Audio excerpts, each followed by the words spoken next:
Quick warning up front, this isn't a story about being careful.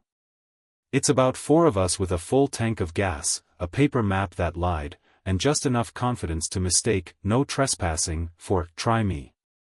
If you're here for sensible choices, you won't find them. If you're here for the kind of night that shakes your bones and makes the next Tuesday feel brighter, pull up a chair. Pre-trip was the kind of chaos that pretends to be planning. We met at the gas station where the coffee tastes like ambition. Ray spread the map on the hood under the fluorescent lights, circling a dirt spur with a marker and labeling it Maybe Road. Jax bought bungee cords and a roll of duct tape like he was shopping for confidence. Nico raided the snack aisle and returned with gummy worms, a king-size chocolate bar, and exactly one banana for balance. I grabbed water, batteries, and the feeling I was going to regret saying yes. The plan was simple. Loop the reservoir at dusk, take the spur, reach the fire lookout catwalk before midnight, and watch the valley pretend to be a city of stars. Ray had the map. Jax had tools of questionable usefulness. Nico had a speaker and the bravado of a golden retriever. I had a first aid kit and the bad habit of narrating when I'm nervous. The pavement pinched to gravel, then to something that used to be a road. Pines leaned in close. The car climbed like a stubborn goat, switchback stacking like somebody's idea of a joke. Gravel pinged the undercarriage. We killed the music to hear the engine think. Next right, Ray said, tapping the map with a headlamp. Take the one that looks like a mistake. We found it, a gap in the guardrail, a dirt ramp scored by old ruts, a sign that said maintenance access only in a tone that made me feel judged. Half an hour up, we reached a washout that looked like a dare. Water had carved a trench, the far lip rose like a step. Jax squared up, chewed air like a mechanic in a movie, and said the doomed words, "We can do it."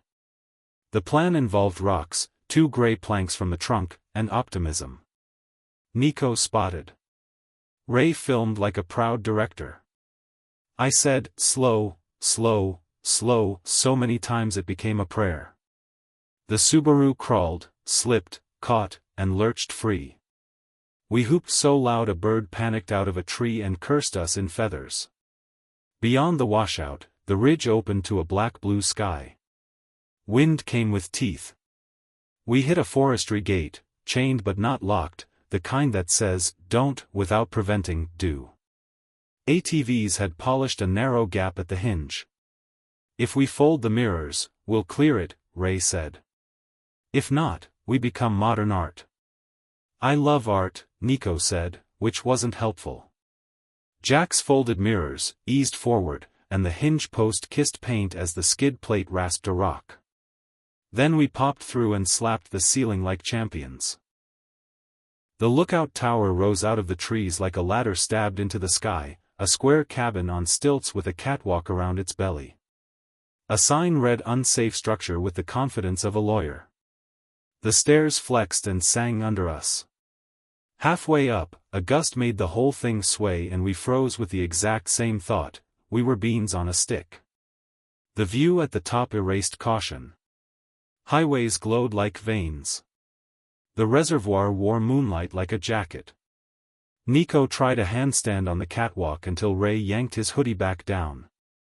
Then the radio inside the cabin crackled. Not ours, the tower's. A sun-baked hand mic dangled from a nail. It hissed, popped, and a voice slid out, "Copy, seen headlights on service 12 above the reservoir. Could be poachers or joyriders. Unit 4, sweep the spur to the lookout." We stared at each other like we'd been named in church. Ray mouthed, "Joyriders." Nico whispered, "That's us." Jax said, very quietly, "Time to go." We took the stairs 2 at a time, trying not to make the whole structure scream. At the bottom, the wind carried a second engine note from below, the kind you feel before you hear. We piled in. Dome light off. Jax let the car roll backward until gravity took the wheel. Tires whispered dirt. Around the bend we saw beams searching the trees. "Headlights off," Ray said, and we agreed with our breath. The gate in the dark looked narrower than it had 5 minutes earlier. "We'll never thread this blind," Jack said. The approaching beam sharpened around a lower switchback. Ray cracked her penlight to a sliver and cupped it in her palm, ghosting the hinge post. "Touch and slide," she said. The Subaru kissed metal, shrugged past, and we coasted without lights until the road curved away from the spur. Somewhere behind us, a radio squawked, "Unit 4 on 12, fresh tracks past the gate." We reached the washout just as another set of lights spilled onto the ridge, combing the pines like fingers. Jax lined up the planks without stopping. "Hold," he muttered. The front wheels dipped, scrambled, found purchase. The rear fishtailed and slammed. The car did a tired pull-up and collapsed onto the far side. A spotlight bloomed high behind us and painted the trunks white. Nico yelped. Ray invented new swear words. I left fingerprints in the dashboard. At a turnout, the road forked. Left hairpin toward the public lot. Right dropped into a service yard. Jax took the right because left was where they expected us. The lane shouldered into brush. Branches raked paint and wrote their initials in dust. We crested a hump and found a rail trestle, a maintenance bridge over a dry cut. Slats, gaps, a drop that hummed with the kind of quiet that makes you apologize to your bones. "Nope," I said. "Yep," Jack said. Ray leaned out and mapped the tire lines with 2 fingers. Nico crossed himself, remembered he wasn't religious, crossed his fingers instead. We rolled onto the trestle at a toddler's pace. Wood muttered. The railing looked decorative, there to suggest safety, not provide it. Halfway across, a gust nudged us 1 plank left and all 4 of us inhaled the same cubic foot of air. Jax corrected with the smallest twitch I've ever seen and we crawled on. The service yard sat around the bend, chain-link fence, a low cinderblock shed with a tin roof that pinged in the wind, 2 retired water trucks bleaching into the dirt. The gate yawned open like a mouth. Jax cut the lights and we ghosted behind the nearer truck. Engine off. True quiet is rude after adrenaline, it lets you hear your pulse heckle you. A radio up the spur said, "Copy, checking trestle." Another replied, "We've got tire noise above the washout." Ray grinned like someone who loves math problems. We abandoned the car, doors cracked so they wouldn't thunk, and slid along the fence to the shed. Inside, gasoline perfume, a spool of cable, a bouquet of shovels, and a box of reflective vests. Nico tugged one on over his hoodie and looked like a raccoon in a safety video. "If we get caught, we're volunteers," he whispered. Ray grabbed a clipboard holding exactly nothing. Jax pocketed flagging tape. I took a headlamp and promised not to blind anyone we loved.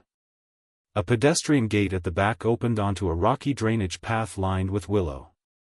It switchbacked toward the reservoir inlet. "If we hit the water, we can hug the shore to the public picnic area," Ray said. "What about the car?" Jax asked. "What about us?" she answered. We slid down, palms on stones, ankles doing calculus. A deer detonated from a bush and Nico swallowed a scream so hard it came out later as hiccups. Moonlit water lapped at a gravel lip. In the reeds, a small skiff sulked, half filled with leaves, oars inside, Ranger painted on the bow in letters too tired to argue. "Borrowing," Jack said. "Borrowing is honesty with a due date." We untied it, bum-scooted aboard, and let canoeless instincts carry us. The first 10 strokes were chaos. Ray corrected Jax's grip like a coach with a doomed team. Nico whispered, "Pretend we're a log." "Logs don't whisper," she hissed. A spotlight skimmed the inlet like a cat searching for minnows. We became shapes. The beam stalled, reversed, swept again, then moved on, bored. Jax found a rhythm that didn't fight the wind so much as negotiate. We hugged the shadowed bank, cattails ticking the hull like a countdown. We beached under a picnic table like contraband sandwiches, dumped water from our shoes, and climbed the slope to asphalt. 3 cars sleeping. One vending machine blinking a lonely 2. No questions asked. Problem: our Subaru still lived in a yard we had no right to enter. Ray sketched a plan in dust on a sedan hood, hoof it back via the service road, cut through brush above the yard, neutral roll the car past the gate to the treeline. Nico would stand lookout and test a whistle he swore he could make with 2 fingers. What if it's too soft? He asked. Then you learn volume, Ray said. The road on foot felt steeper, longer, louder. Every pebble under our shoes confessed our location. Twice we dropped flat as engines idled somewhere above. The trestle looked worse on foot, gaps proud, slats scabbed. We crossed on the side beams, arms out, breath thin. I don't like Jenga bridges, Nico muttered. Don't name it that, I hissed. At the fence line, the world smelled like cooling metal. No lights. No voices. Jax eased the Subaru's door without a click and slipped inside like a letter into a slot. He dropped the handbrake. The car rolled with the grace of a refrigerator on roller skates. Ray and I guided the nose with our palms. Nico ghosted the gate. 10 feet. 20. Then the crunch of a stray bottle under my heel sounded like a symphony of guilt.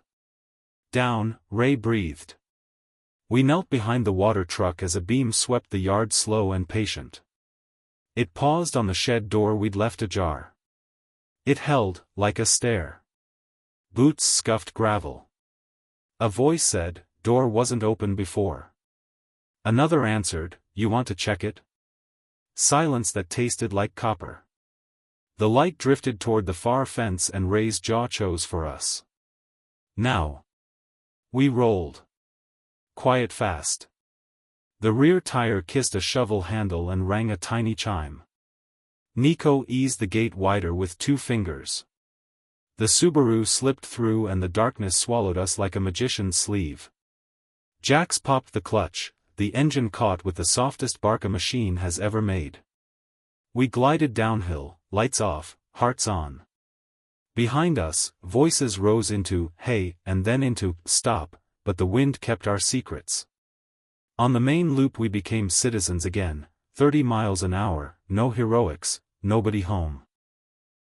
The reservoir to our right winked like it knew everything and was charging us in sunsets. We didn't speak until the damn lights showed, an airport runway laid over water. When words came, they fell out tangled, laughter that sounded like crying, cussing that sounded like prayer. Nico kissed the dashboard. Ray folded the map like it had lost. Jax patted the wheel and said, good job, buddy, to the car, and I'm not sure which of them he meant. We retired to the all-night diner where adrenaline goes to lie down. Vinyl booths. Syrup in caddies sticky enough to stop a mouse. The waitress looked at our dust, our hair, our scraped shins, and poured coffee without asking, like she'd decided we were harmless or at least tipping. We inhaled pancakes. Nico told the trestle story 3 times, each version more hand gestures and fewer facts. Ray drew the ridge on a napkin and labeled the landmarks, gate, washout, bridge of regrets. Halfway through a plate of fries, a forestry truck rolled past the window, lights off, engine low. We froze and counted our heartbeats. It didn't turn in. Our reflections in the glass looked like strangers who might be smarter than us. The truck slid away and all 4 of us collapsed into the kind of giggles that hurt your ribs and make the waitress smile like she's seen this movie before. Delirium hit on the drive home. Nico tried to prove he could whistle louder than a patrol siren, then fell asleep mid-demonstration. Ray started rating mailboxes, that one's a 6, the one with googly eyes is a 10, the brick pillar guy is compensating. Jax swerved around a raccoon with the kind of respect he hadn't shown the trestle. We traded, remember when, to stay awake, the time Nico attempted to grill hot dogs on a space heater, Ray's sophomore year art piece made of traffic cones that the city called an obstruction, the time Jax thought torque was a personality trait. I flashed forward in my head to how we'd tell this one later. We'd make ourselves braver. We'd make the gap at the gate narrower, the drop under the bridge deeper, the spotlight hotter. We'd edit out the part where my hands shook and keep the part where Jax's voice didn't. We'd keep Ray's laugh when the deer exploded from the bush because it sounded like relief putting on shoes. 2 days later, Ray sent a photo of the tower from the safe side of the valley, chain replaced with a lock. Jax replied with a padlock emoji. Nico sent a recording of his new whistle, too shrill, too proud. I saved the photo, not because trespassing deserves pride, but because teamwork deserves evidence. A night like that shakes loose the map behind the map. Once you see it, ordinary streets don't shrink back. They stay a little bigger. We learned who we were under pressure, Jax with hands that make small, smart corrections, Ray with eyes that turn fear into routes. Nico with jokes that keep panic from blooming into something worse, me with the count in my head that turns chaos into steps you can take. We shouldn't have made it. We did. It doesn't make us heroes. It makes us careful with the next dare that feels like a door in a fence, the kind you only notice when your friends are beside you saying, together. Group chat, Sunday morning. Ray, Cavs officially hate that tower. Nico, whistle.mp3, do not open at work. Jax, gray primer on the door looks fine. The hinge definitely won. My bad, subby. Me, returning your headlamp. Not keeping evidence. Ray, headlamp wasn't stolen. Borrowed. Like the boat. Nico, the boat borrowed us actually. Me, I'm still hearing Wood Creek in my sleep. Jax, that's your conscience. Ray, no, that's the trestle. Weeks later we hiked a legal trail on the opposite ridge and watched a storm walk across the valley. Thunder stitched itself to the lookout and, for a heartbeat, the whole structure flashed white like a skeleton. None of us said, let's go back. Nobody had to. The night sat between us like a warm stone you keep in your pocket, not to brag about, but to remember what your feet can do when your brain says run and your friends say, stay close.